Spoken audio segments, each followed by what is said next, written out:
예, 반갑습니다. 골든마우스 인사드립니다. 투자 시장에서요, 지수를 먼저 봐야 될까요? 아니면 종목을 먼저 봐야 될까요? 항상 딜레마인데요.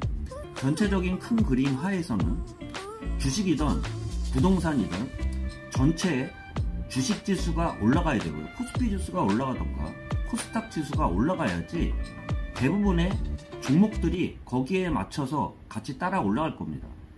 부동산도 마찬가지로 전체적으로 전국 부동산 가격이 올라가야지 대부분의 지역에 있는 부동산들이 올라갈 텐데요. 제가 잠깐 좀 말씀드린 지수가 먼저일까 종목이 먼저일까 그렇게 고민하기보다는 전체적으로 그런 얘기들을 많이 드리잖아요. 나무를 보기보다는 숲을 먼저 보라는 말씀을 드리는데, 대부분 지수는 안 가는데 종목이 가는 종목들이 있어요. 그러한 종목들 같은 경우는 약세장의 특징이라고 할 수 있습니다. 그러한 이유가 생기는 거는 약세장에서도, 예를 들어서 주식시장을 이야기 드려보면 약세장에서도 수익을 내기 위해서 테마주나 보통 주도주라고 하는데요. 주도주 같은 경우가 저도 요새 알고 있을 정도의, 지금의 주식의 주도주는 뭔가요? 저도 알 수 있을 정도의 태조 이방원이라고 하잖아요. 저까지 알 정도면 이미 상승이 굉장히 높은 상태입니다. 그 상태에서 지금 약세장 하에서, 약세장의 특징 같은 경우는 지수는 눌리고 있는데 주도주는 좀 더 갈 수 있는 그러한 특징들이 일부 약세장 특징이라고 할 수 있는데요. 잠깐 말씀드린 태조 이방원 같은 경우가 시가총액이 높지가 않기 때문에요, 전체적으로 지수는 안 가고 있는 상태에서 개별주만 조금씩 간다고도 할 수 있습니다. 오늘 같은 경우는 주식 같은 경우도 최근 제가 좀 말씀드렸죠. 조종장 진입 하에 코스피 지수 기준으로 2462까지 조종을 받고 있는 상황이라고 할 수 있는데요.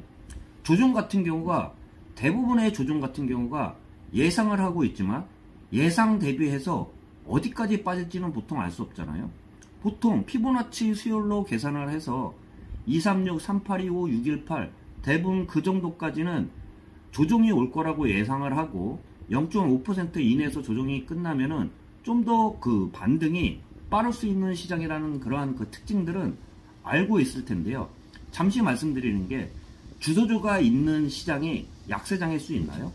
대부분의 주도주가 있는 시장 같은 경우는 약세장이 될 수 없습니다. 그렇지만 최근에 태조 이방원이라는 신조어가 생겼는데도 불구하고 종합주가 지수가 안 가는 이유 중에 하나가 태조 이방원 시가총액 자체가 낮다 보니까 지수 자체가 안 간다고도 할 수 있습니다. 잠깐 시가총액 상위 종목들을 보면요, 삼성전자 같은 경우도 간신히 오늘 6만원을 지켰습니다. 2위 LG에너지솔루션 마이너스 1.01%, 3위 SK하이닉스 마이너스 1.24%, 삼성바이오로직스 마이너스 1.96% 하락, LG화학 마이너스 0.16% 하락. 우선주 빼고요, 10위권 안에 플러스를 나타낸 종목들이 기아가 유일하다고 할 수 있습니다. 기아는 상승폭도 작죠. 0.26% 소폭 상승에 그치면서 시가총액 10위권 안에 플러스를 나타낸 그러한 종목들이 9대1밖에 안 됩니다. 그렇기 때문에 지수가 낮을 수밖에 없어요. 그리고 조종장 하에서는 좋은 종목이든 나쁜 종목이든 안 가는 종목이든 대부분 조종들을 받게 되어 있는데요. 그렇지만 강한 장 내에서는요, 조종을 받아도 주도주 같은 경우는 거의 안 빠지면서 버텨지는 특징이 있는데, 지금 주도주 같은 경우는 그만큼 약세장이다 보니까 지수를 받쳐줄 수 있는 그러한 총액들이 안 되다 보니까 지수들은 계속 눌리고 있다고도 할 수 있습니다. 보통 투자자 입장에서는요, 항상 딜레마에 빠지는데요. 좋은 장일 때요, 개인들도 들어가서 벌 수 있는 장 하에서 도태되지 않고 그때 들어가서 같이 수익을 내는 거는 가장 안전한 방법입니다. 그 이외에 항상 수익을 내기 위해서 장이 안 좋은데도 불구하고 그런 장 내에서 수익률을 쫓다 보니까요, 하락장 내에서도 당연히 가는 종목이 있다 보니까 그러한 종목들을 찾아다니다 보면 실질적으로 전업 투자자들이 아닌 입장에서는 손절가를 지키기도 어렵고요. 또한 장이 조금만 흔들리면 바로 이익 실현을 해야 되는 그러한 짧은 텀 내에서는 그러한 트렌드를 쫓아가기 쉽지는 않다고 할 수 있습니다.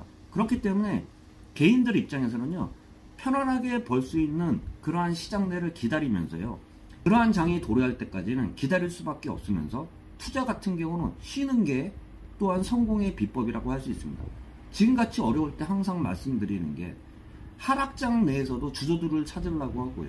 내가 잠깐 말씀드렸죠. 하락장 내에서 주도주가 어디 있습니까? 주도주가 특별히 확실하게 받치는 주도주가 있다고 하면은 주가 지수는 그만큼 무너지지도 않았을 겁니다. 그렇기 때문에 우리나라는 일부 테마주라고 말씀드릴 수 있지만 시가총액 우량주 내에서 주도주라고 말할 수 있는 그러한 종목들은 빠져있는 상태라고 할 수 있습니다. 나중에 섹터가 바뀌면서 그러한 총액들이 늘어나면 시가총액 10위권 안에 들어온다고 하면은 그때서부터는 지수가 받쳐지겠지만 지금 우리나라 지수 같은 경우는 그런 현상들은 안 보이고 있다고도 이야기 드릴 수 있습니다. 이와 대비해서요, 부동산 시장 같은 경우도 전체적인 전국 부동산 가격이 하락으로 꺾이고 있지만 지역별로 해서는 주식과 마찬가지로 전국은 꺾이고 있고 수도권, 서울, 경기, 인천 다 꺾이고 있지만 일부 지역 같은 경우는 상승을 나타내는 그러한 지역들도 있어요. 대부분 아무리 약세라고 해도 상승을 하는 그러한 지역들이 생길 수밖에 없는데요. 그렇지만 지수가 먼저이듯이 부동산 시장 자체가 마이너스로 꺾이고 있는 상태에서 주도주라고 할 수 있는 대표 지역이라고 할 수 있는 서울 지역과 수도권 지역 같은 경우가 부동산 가격이 꺾여 있을 때 자체는 전체적으로 부동산 가격 같은 경우가 부동산 시장 동향이 굉장히 얼어붙는 상황입니다. 그런 상태에서 주식도 아니고 부동산으로 단타 칠 수 있는 그러한 시장들은 아니잖아요. 그렇기 때문에 기다려야 돼요. 기다리고 전국 부동산이 돌던가요, 하락이 마무리 지면서 아니면 하락 기울기가 약해지면서 변환점이 다가왔을 때 그때 관심을 갖는 거죠. 지금 입장에서 전국 수도권, 경기, 인천 지역 수도권 자체가 떨어지고 있는 상태에서 차별화 시장에서 일부 수익을 내기 위해서 부동산을 찾는 것은 무의미하다고 할 수 있습니다. 잠깐 말씀드린 것처럼 투자 시장에서요, 투자자 마인드라고 할 수 있는데요, 대부분의 사람들이 투자 시장 내에서 들어가서 수익 낼 수 있을 때 내는 게 가장 기본적인 그러한 마인드라고 할 수 있고요. 투자 시장이 꺾인 상태에서는요, 억지로 수익을 내려고 하다 보면 오히려 엇박자를 내면서 투자가 꼬이면서 오히려 손해가 커지는 경우들이 있습니다. 그렇기 때문에 투자 마인드가 굉장히 중요하다고 할 수 있는데요. 주식이든 부동산이든 주도주가 살아있는 시장 같은 경우는 지수가 무너지지 않고 부동산 가격 같은 경우가 무너지지 않습니다. 그렇지만 지금 같은 주식 같은 경우는 시가총액 우량주가 마이너스로 지금 하락하고 있고요. 부동산 가격 같은 경우도 서울 지역과 그 중에서도 강남지구도 마이너스로 하락하면서 서울, 수도권, 경기, 인천까지 하락을 지속하고 있는 영향 하에 약세장 내에서 수익을 얻으려고 하는 게 무의미하다는 말씀과 함께 또한 기다리면서 그러한 시장이 왔을 때 그때는 망설이지 말고 사야 되면서 지금은 기다림의 연속이라는 말씀 좀 드려볼 수 있습니다. 이런 시장일수록 투자 마인드가 굉장히 중요하다는 말씀 마지막으로 다시 한번 드려보면서 영상 마치도록 하겠습니다. 예, 골든마우스였습니다.